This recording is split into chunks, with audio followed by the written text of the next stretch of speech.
OIC की conference ने ये बात तय की कि तमाम मुसलमान ममालिक एक हैं जहाँ तक अफ़गानिस्तान का ताल्लुक़ है, लेकिन हम बहुत सी बुनियादी मसाइल और बहुत सी बुनियादी बातों पर तवज्जो नहीं देते हैं।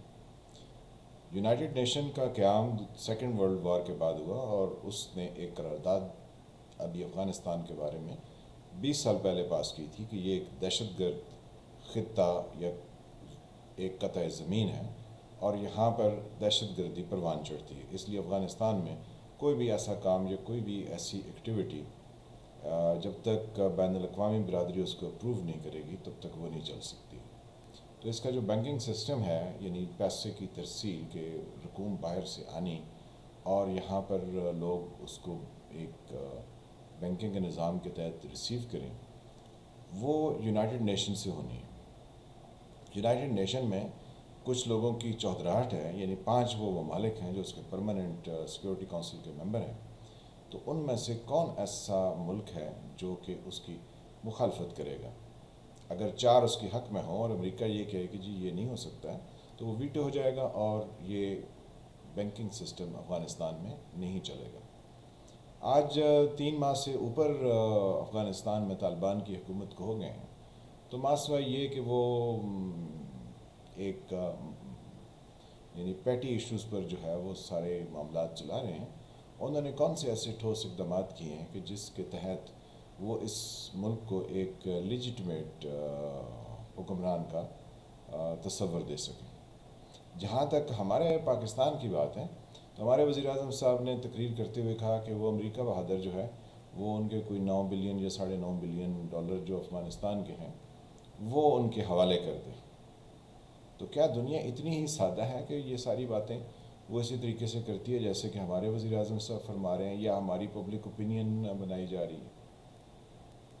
यानी अमेरिका बहादुर के सामने ये खड़े होकर कहते हैं हमने आपको शिकस्त दे दी, और फिर उन्हीं से कहते हैं आपकी मेहरबानी आप हमारे पैसे दे दें। तो यानी ये कौन सा तरीका है कि आप जिस के ख़िलाफ़ जंग जीतने का दावा करते हैं, फिर उन्हीं से कहते हैं आप हमारी जो है ना वो इंसानी बुनियादों पर हेल्प कर दें। फिर उसके इत्तेहादी जिनको किसी तरह की कोई जल्दी नहीं कि अफ़गानिस्तान की सेटलमेंट क्या होती है, कैसे होती है, किस तरह होती है, फिर उनसे कहा जाए कि आप हमारी मदद कर दीजिए।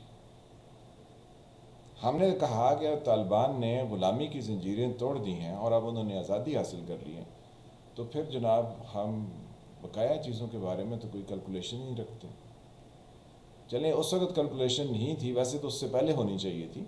जैसे हमारे वज़ीर-ए-आज़म इमरान ख़ान साहब फरमाते हैं कि मैंने 22 साल जद्दोजहद की, तो जब इक़्तिदार मिला तो उनके पास जो है ना वो एक बंदा भी नहीं था किसी एक काम के लिए।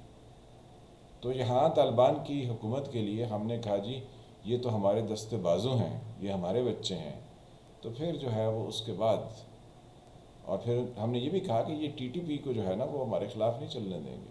तो अभी ये जो इलेक्शन में यानी लोकल बॉडीज़ के जो इलेक्शन हुए हैं KPK में, उसमें जो दहशतगर्दी का वाक़या हुआ उसमें पीछे कौन है?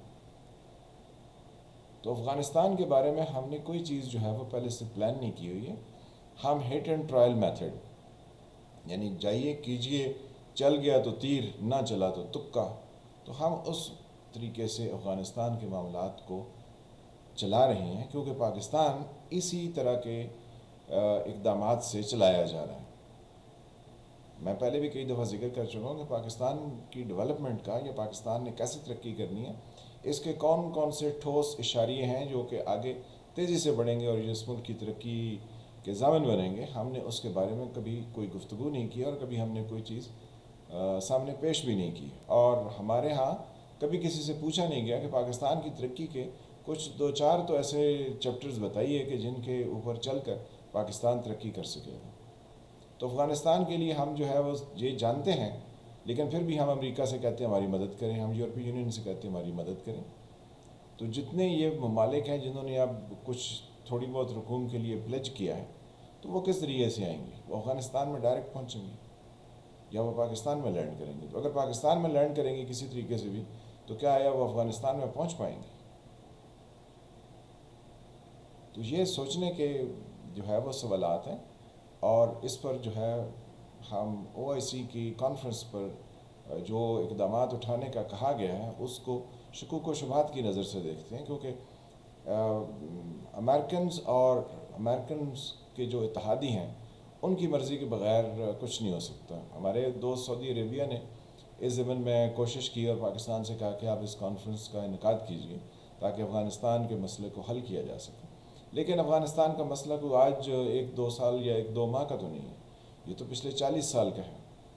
تو کتنی ساری جو ہے وہ ہم نے اس کے اوپر ٹھوس سوچ بچار کی ہے. یہ جو بھی کانفرنس ہوئی ہے اس میں بھی ہٹ اینڈ ٹرائل میتھڈ جو ہے وہ سب سے زیادہ آگے ہے بنسبت اس کے کہ ہم نے کوئی اس کے لیے ٹھوس اقدامات تجویز کی ہوں, یا جنہوں نے وہاں پر حکومت پر قبضہ کیا ہے ہم ان کو کسی رستے پر آمادہ کر چکے ہوں یا وہ ہمارے ساتھ آمادہ ہوں.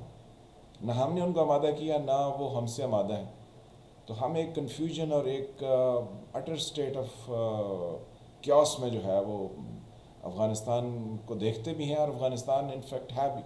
وہاں پر اگر 4 کروڑ ہیں لوگ یا 5 کروڑ لوگ ہیں تو ان کے بارے میں نہ تو ان کی حکمرانوں نے جو 20 سال تک ان پر حکومت کرتے رہے انہوں نے سوچا, اور پھر وہ تاریکی میں وہاں سے غائب ہو گئے. اور پھر جو نئے آئے تو انہوں نے کہا جی یہاں پر تو جو ہے نا وداؤٹ اے فائٹ ہمیں اقتدار مل گیا ہے, تو ہمیں سوچنے کی کیا ضرورت ہے کہ یہ لوگ کیسے زندگی گزاریں گے. تو ایک بے حسی کا سا عالم ہے. پاکستان میں بھی بے حسی کا عالم ہے, اور اسی طرح کا ہمارے پڑوس میں افغانستان میں بھی بے حسی کا عالم ہے. اور جو ہمارے اسلامی ممالک ہیں ان تک تو وہ معلومات ہی نہیں تھی جو ہم نے ان کی اس کانفرنس میں ان کی یعنی فیس ریڈنگ سے یا ان کی بقایا گفتگو سے اندازہ لگایا. تو ایک بہت ہی اسٹیٹ آف کنفیوژن ہے, ہمارے ہاں بھی ہے, افغانستان میں بھی ہے, مسلم ممالک میں بھی ہے.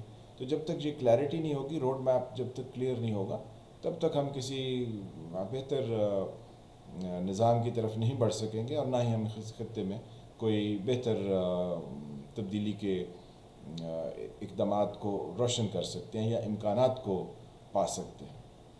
تبدیلی جو ہے وہ عمران خان صاحب بھی لائے تو وہ ہمارے گلے پڑ گئی ہے, تو افغانستان کی تبدیلی بھی جو ہے لگتا ہے کہ ہمارے گلے ہی پڑ جائے گی, کیونکہ یہ سارے جو ڈھکوسلے ہم کر رہے ہیں یہ پریکٹیکلی ہمارے لیے یا افغانستان کے لیے کوئی بہتر رزلٹس جو ہے وہ دے نہیں پائیں گے, کیونکہ اچیو کرنے کے لیے ہمارا کوئی روڈ میپ ہی کلیئر نہیں ہے.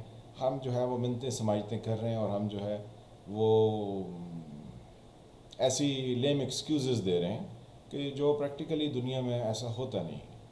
تو پاکستان میں ہر وقت کچھ نہ کچھ ہوتا ہے اور پھر ہوتا ہی رہتا ہے. تو میں ہوں فالح ملک, آپ دیکھ رہے تھے سرکار. ملتے ہیں کسی نئے موضوع کے ساتھ. اللہ آپ کو اپنی حفظ و امان میں رکھے. تب تک کے لیے خدا حافظ.